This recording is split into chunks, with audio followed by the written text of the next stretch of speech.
What's the best procedure for eye bags?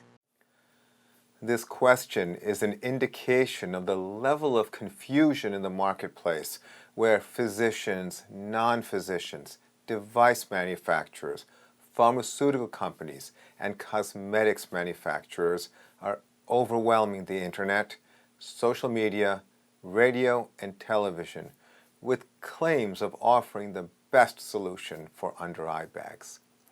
As an expert in helping people with under-eye bags since the early 1990s, I'll share with you my experience with people who've come to me after trying a lot of these new and improved ways to treat under-eye bags. I'll discuss my approach to evaluating under-eye bags and the treatment strategies I develop for my patients. I'm Dr. Amiya Prasad. I'm a board-certified cosmetic surgeon and fellowship-trained oculofacial, plastic, and reconstructive surgeon.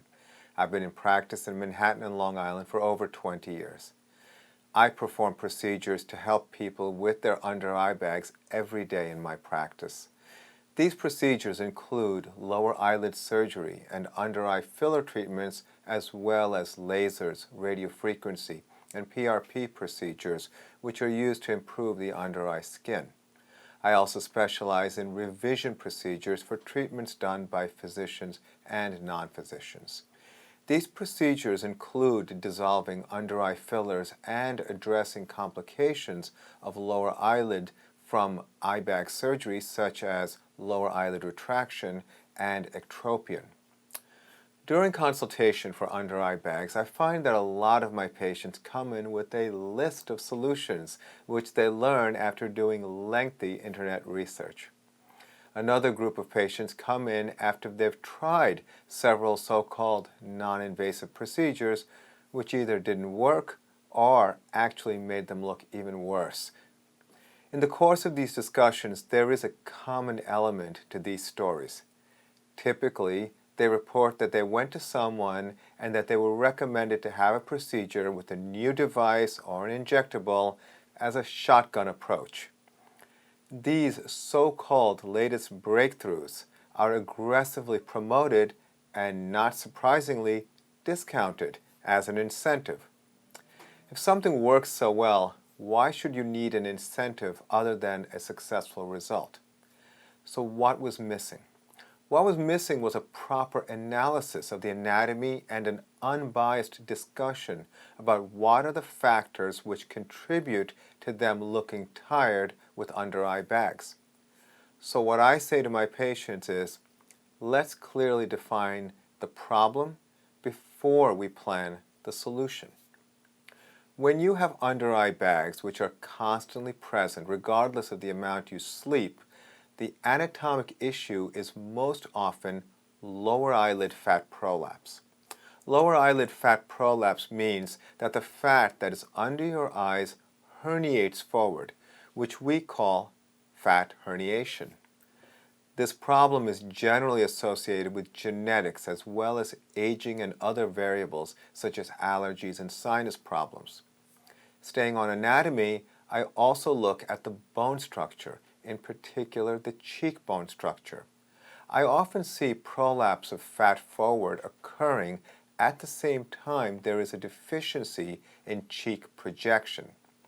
When referring to the cheek, I mean the area just below the lower eyelid seen from a front view, as well as the cheekbone, which is the high point on the side next to the eye. It's not unusual for me to see a patient who feels that they have under-eye hollowing as their primary issue in the presence of under-eye bags. This makes sense when you understand that the relationship of the cheek projection to their fat prolapse. This perception of hollow is also caused by the contrast between the height of the under-eye bag, which is like a hill, next to the hollow, which is a valley, resulting in the perception of a hollow appearance. The higher the hill, the deeper the valley or hollow.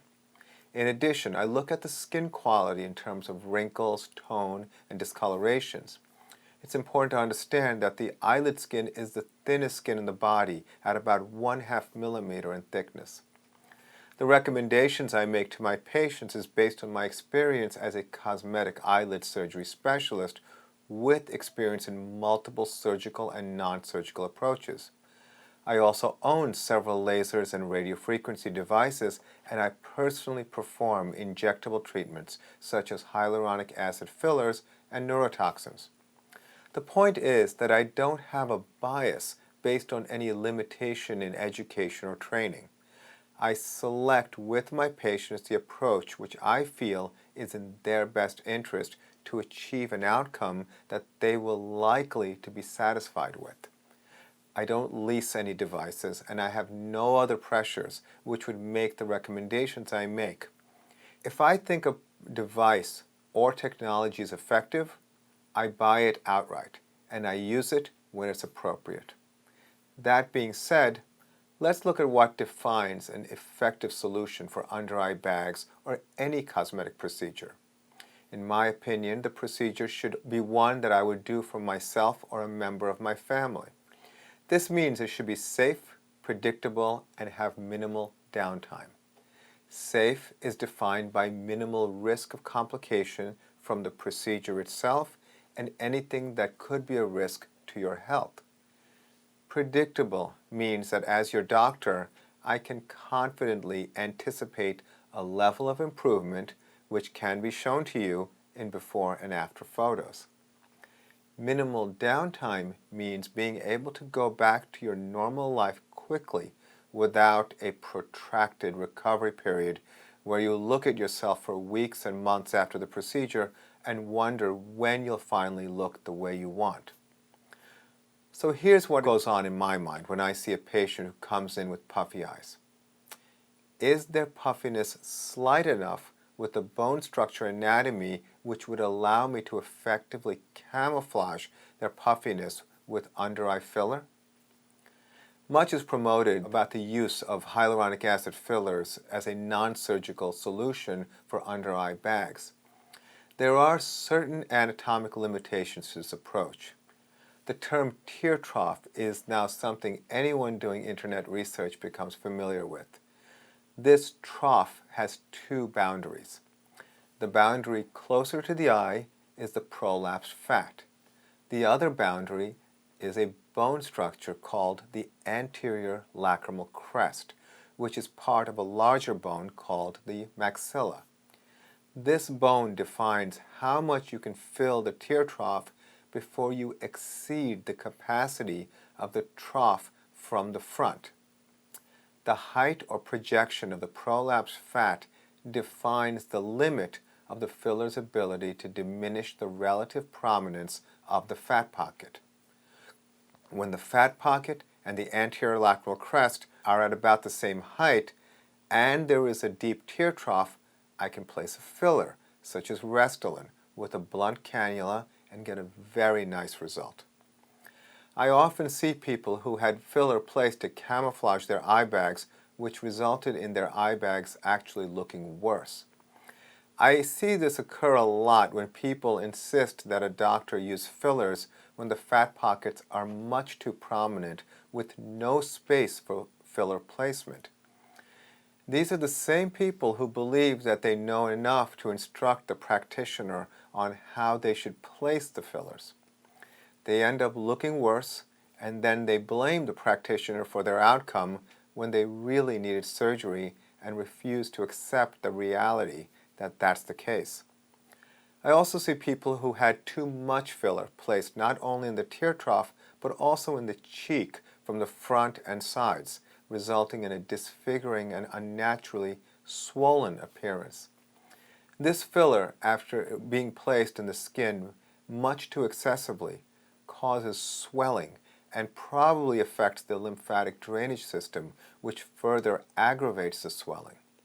In these patients, I have to use large amounts of hyaluronidase to dissolve the hyaluronic acid filler before doing anything else.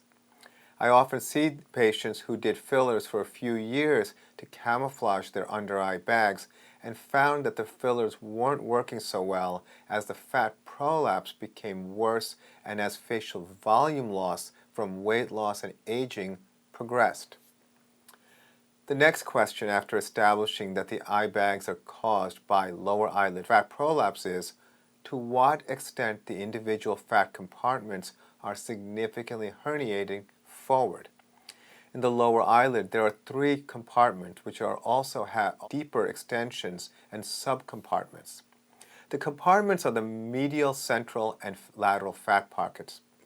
I have the patient look up in several directions which make these fat pockets become more prominent. I also look at the supporting structure of the lower eyelid, particularly the tendon that is attached to the bone structure called the lateral canthal tendon. When the fat pockets are so prominent that filler cannot effectively be used for blending, a surgical option is appropriate. Surgery is often portrayed, particularly by non-surgeons, as something to be avoided at all costs. I emphasize the word costs since these practitioners cost their patients thousands upon thousands of dollars in useless treatments. It's understandable that there are plenty of examples of so-called botched plastic surgery in the media which contribute to this fear of surgery.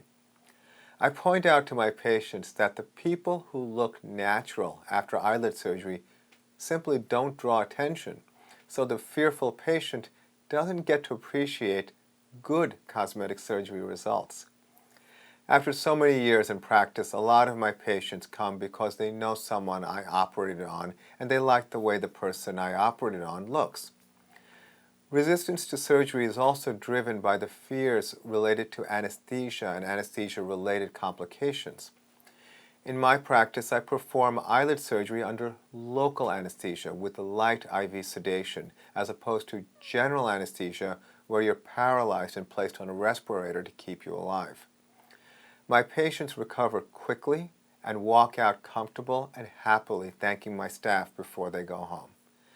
As far as the type of surgery is concerned, my preferred approach to under-eye bags is called transconjunctival blepharoplasty. This is an approach where I address the fat pockets from the inside of the eyelids. In my hands, my patients are able to maintain the natural shape of their eyes, which allows for retaining the character of their eyes. My objective when performing this type of eyelid surgery is to create the appearance that you would have had if you never had prolapsing fat pockets. My patients recover quickly and go back to work in a week, often without any bruising. As a side note, I've seen patients who reported having fillers done elsewhere and having been bruised for weeks, while my patients have minimal to no bruising 1 week after surgery. The next part is skin evaluation. If you have lighter skin with wrinkles and discolorations, I often recommend fractional CO2 or erbium laser to improve the skin quality and texture. I also use PRP or platelet-rich plasma, which is a concentration of the healing factors from your blood which stimulate collagen and blood supply, resulting in better skin. I use PRP for all skin types and have found benefit for darker skin types who are not candidates for laser. As mentioned earlier, the presence of fat prolapse resulting in under-eye bags is often accompanied with a deficiency in cheek volume and projection associated with genetics and aging. Bone structure determines the facial appearance more significantly than anything else. This means that addressing bone volume can help you improve your appearance more effectively than any thermal energy device or the latest innovations with threads. The concept is called structural volumizing, where I use my experience performing facial implant surgery, such as the placement of cheek and chin implants, to place long-lasting hyaluronic acid fillers. I often enhance the cheeks at the same time I perform surgery for under-eye bags. The cheeks can be thought of as framing the eyes, and the balance of the cheeks with the eyes makes the whole face look better. I perform this placement without bruising and without any effect on the recovery time after surgery. I hope you found this information helpful. Thank you for your question.